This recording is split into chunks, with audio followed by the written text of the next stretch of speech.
കഴിഞ്ഞ ദിവസം ബാബറി മസ്ജിദ് പൊളിച്ച് അവിടെ ഒരു ക്ഷേത്രം ഇപ്പോൾ അടുത്ത് പണിതതിൻ്റെ ഒരു വാർഷികമായിരുന്നു. ബാബറി മസ്ജിദ് പൊളിച്ചതിൻ്റെ ഡിസംബർ 6 എന്നുള്ളത് അതിൻ്റെ വാർഷികമാണ്.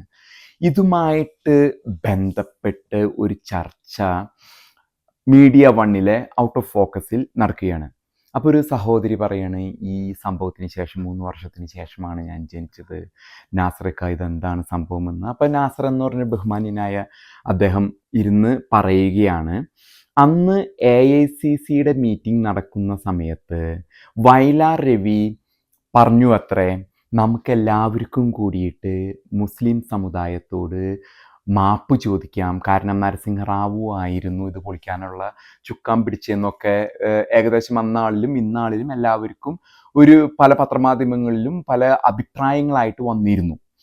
അപ്പം അതുമായിട്ട് ബന്ധപ്പെട്ട് കോൺഗ്രസ് പാർട്ടി ഒന്ന് മാപ്പ് ചോദിച്ചാലോ എന്ന് വയലാർ രവി പറഞ്ഞു അത്രേ. ആ അവസരത്തിൽ ഈ ഗുലാബ് നബി ആസാദ്, ഇന്ന് ഗുലാബ് നബി ആസാദ് കോൺഗ്രസിലില്ല, കാരണം രാഹുൽ ഗാന്ധിക്ക് കഴിവില്ല, ഗാന്ധി കുടുംബത്തിനും കഴിവില്ല എന്നും പറഞ്ഞത് അദ്ദേഹം ഇപ്പം മോദിജിയുടെ കൂടെയാണ്, പ്രധാനമന്ത്രി ശ്രീമാൻ നരേന്ദ്രമോദിയുടെ കൂടെയാണ് ഇന്ന് ഗുലാബ് നബി ആസാദ് ഉള്ളത്. ഒപ്പം തന്നെ അർജുൻ സിംഗ്, അദ്ദേഹം മൺമറഞ്ഞു പോയി. അപ്പം ഇവർ പറഞ്ഞു, നമുക്ക് മാപ്പ് പറയണ്ട, നമുക്ക് ഖേദം പോലെ കാണിക്കാം. അപ്പം അങ്ങനെയാവുമ്പോൾ ഈ ഹിന്ദുക്കളെയും ക്രിസ്ത്യാനികളെയും സിഖുകാരെയും ജൈനമതം ബുദ്ധമതം ബാക്കിയുള്ളവരെയൊക്കെ പറ്റിക്കാൻ പറ്റുമെന്നുള്ളൊരു അഭിപ്രായം ഇവർ പറഞ്ഞു.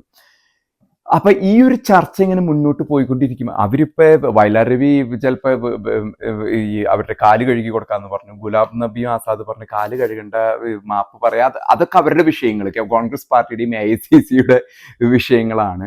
അപ്പം ഈ ചർച്ച അങ്ങനെ മുന്നോട്ട് പോകുമ്പോൾ രസകരമായ ഇവൻറ്റ്സ് ആണ് അൺഫോൾഡ് ചെയ്യുന്നത്.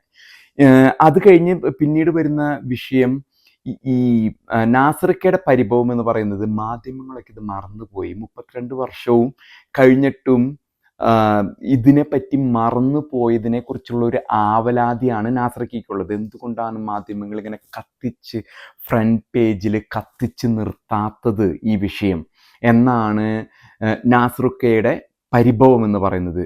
ഇന്നും അത് നിൽക്കണം. ഇങ്ങനെ നാസർക്ക് ഒരു ബഹുമാന്യായ നല്ലൊരു വ്യക്തിത്വമായിട്ടാണ് നമുക്ക് കാണാൻ സാധിക്കുന്നത്. അപ്പം ഇന്നും കത്തിച്ച് നിർത്തണം എന്നുള്ളൊരാഗ്രഹം, അതായത് ഒരു സമുദായത്തിന് മാത്രം ഇന്നും ആ ഒരു ഇത് കത്തിച്ചിവിടെ നിർത്തിയിട്ട് ഓക്കെ അത് കത്തിച്ച് നിർത്താം. എനിക്ക് നാസർക്കയോട് ചോദിക്കാനുള്ളത്, നാസർക്ക, ഇന്ന് നടക്കുന്ന വിഷയം എന്ന് പറഞ്ഞത് ബംഗ്ലാദേശിലെ ഹിന്ദുക്കളെ, ഇസ്കോൺ മുതലായ ഈ കൃഷ്ണ ടെമ്പിൾ അങ്ങനെയുള്ള വിശ്വാസങ്ങൾ, ഹിന്ദുക്കളോടെതിരെയുള്ള ഒരു ആക്രമണം, അതുമല്ലെങ്കിൽ ഇപ്പം നടന്നുകൊണ്ടിരിക്കുന്ന അത്രയും ഭയാനകമായ രീതിയിലുള്ള പ്രവർത്തനങ്ങളെക്കുറിച്ച് നിങ്ങൾ ഇന്ന് നടക്കുന്നതിനെക്കുറിച്ച് എന്താണ് പ്രതിപാദിക്കുക? അതുമല്ലെങ്കിൽ എന്താണ് നിങ്ങൾക്ക് അതിനോട് ഒരു മൃദു സമീപനം, അത് ഓക്കെയാണ്, നിങ്ങൾ കാണാത്തോണം നടിക്കുന്നത്, അതൊരു നിങ്ങൾ പറയുന്ന മതേതരത്വത്തിനും അതുമല്ലെങ്കിൽ സ്നേഹത്തിനുമൊക്കെ ഒരു പ്രത്യാഘാതമായി നിൽക്കല്ലേ? നിങ്ങൾ അതും കാണിക്കണ്ടേ? ബംഗ്ലാദേശിലെ ഹിന്ദു വിഭാഗത്തോട് കാണിക്കുന്ന ആ ഒരു അക്രമം, വളരെ ശോചനീയമായ അക്രമമാണ് അവിടെ നടക്കുന്നത്. നിങ്ങളെന്താ ഇത്രയും തരം താണ് പോകുന്നത്? അതുമല്ലെങ്കിൽ ഫറൂഖ് കോളേജ് വിറ്റ് പൈസ വാങ്ങിയ ഒരു ഭൂമിയെക്കുറിച്ച് വഖഫ് എന്ന മുനമ്പത്തുകാർ സഹിക്കുന്നതിനെ പറ്റി നിങ്ങളെന്ത് ഇതൊന്നും കാണാതെ 32 വർഷം മുമ്പ് ഒരു പള്ളി പൊളിച്ച് അവിടെ ഒരു ക്ഷേത്രം പണിതു, എന്നാൽ ഇന്ത്യയിലെ ബഹുഭൂരിപക്ഷം ഏകദേശം ഒരു 90% ജനങ്ങൾ അതിന് അനുകൂലിക്കുകയാണ്, അത് നന്നായി എന്ന് പറയാണ്. അതിനെക്കുറിച്ചൊന്നും താങ്കൾ എന്താ? ഇപ്പോൾ രാഹുൽ ഗാന്ധിക്കോ പ്രിയങ്ക ഗാന്ധിക്കോ പോയിട്ട് ഈ ഒരു സമുദായത്തിൻ്റെ കയ്യും കാലും കഴുകി വെള്ളം കുടിക്കണമെങ്കിൽ കുടിക്കട്ടെ. അവർ അത് ചെയ്യില്ല, കാരണം അവർ മറ്റുള്ളവരെ പറ്റിക്കണം, ഇതിനെ കൂടെ നിർത്തണം, പ്രീണിപ്പിക്കണം എന്നാണ് ഈ രാഹുൽ ഗാന്ധി കുടുംബത്തിൻ്റെയും പ്രിയങ്ക ഗാന്ധി കുടുംബത്തിൻ്റെയും നയം. അത് അധികം നാൾ പോകാത്തതുകൊണ്ട് ഇടയ്ക്ക് മൃദു ഹിന്ദുത്വം എന്നൊക്കെ പറഞ്ഞ് പറ്റിക്കാൻ വരുന്ന ഒരു ടച്ച് കൂടെയാണ് പോകുന്നത്. അപ്പം അതൊക്കെ എത്ര നാൾ, ഇപ്പോൾ ഈ KC ഒക്കെ അവിടെ ഇരിപ്പുണ്ട്, KCക്കാണ് ഈ ഉപദേശം കൊടുക്കുന്നത്. കാരണം KC പറഞ്ഞു കൊടുക്കുന്നത്, നമുക്ക് ഈ ഒരു ചെറിയ സമുദായത്തിനെ മാത്രം ഇങ്ങനെ സൂപ്പിച്ചെടുക്കാതെ മറ്റവരെ ഭിന്നിപ്പിച്ച് നമുക്ക് മൃദു ഗീതമൊക്കെ പറഞ്ഞ് പറ്റിക്കാമെന്നാണ് KCയുടെ ഒക്കെ പ്ലാൻ, ഐഡിയ. അത് VD സതീശനും ഒക്കെ പ്ലാൻ അങ്ങനെയാണ്. അപ്പം നിങ്ങൾ പറയുമ്പോൾ എല്ലാ വിവരവും പറയണ്ടേ? 32 വർഷം മുമ്പ് ഒരു പള്ളി പൊളിച്ചടക്കി, അങ്ങനെയാണെങ്കിൽ നിങ്ങൾ 1600 ഔറംഗസേബ് ശിവക്ഷേത്രം പൊളിച്ചതിനെ പറ്റി പറയണ്ടേ? ജുമ്മാ മസ്ജിദ്, നെക്കെ പറ്റി പറയണം. അതല്ലാതെ ഈ വയലാർ രവി അന്ന് കാല് കഴുകി വെള്ളം കുടിക്കാന്ന് പറഞ്ഞു, അതല്ലെങ്കിൽ ഗുലാം നബിയും അർജുൻ സിംഗും പറഞ്ഞു കാല് കഴുകി വെള്ളം കുടിക്കേണ്ട, കാല് കഴുകി ഉമ്മം കൊടുക്കുക. അതൊക്കെ താര ഇന്ന് 32 വർഷത്തിന് ശേഷം ഹൂ കെയേഴ്സ്.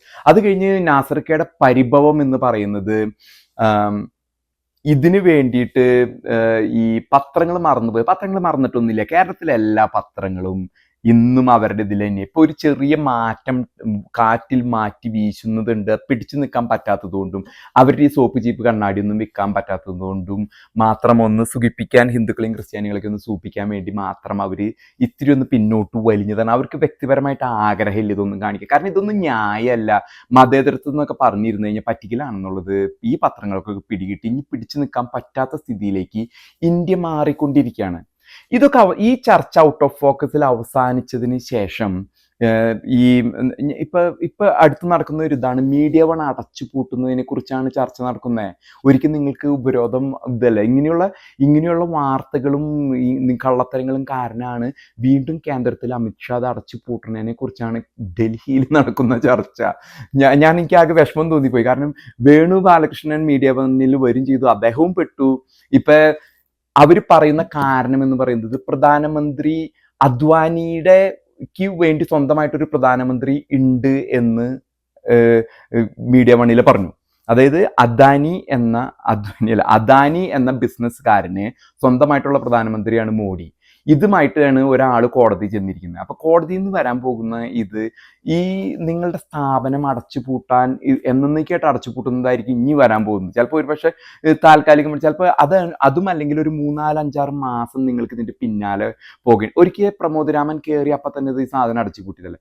ഇങ്ങനെ നുണ പറയുന്നതുകൊണ്ടാണ് അവർ അടച്ചുപൂട്ടുന്നത്. പച്ചയ്ക്ക് ഇരുന്ന് നിങ്ങൾ നുണ പറയല്ലേ. ബംഗ്ലാദേശ് കാണില്ല, നിങ്ങൾ 32 വർഷം മുമ്പ് നടന്ന ബാബറി മസ്ജിദ് കാണുന്നു. അപ്പൊ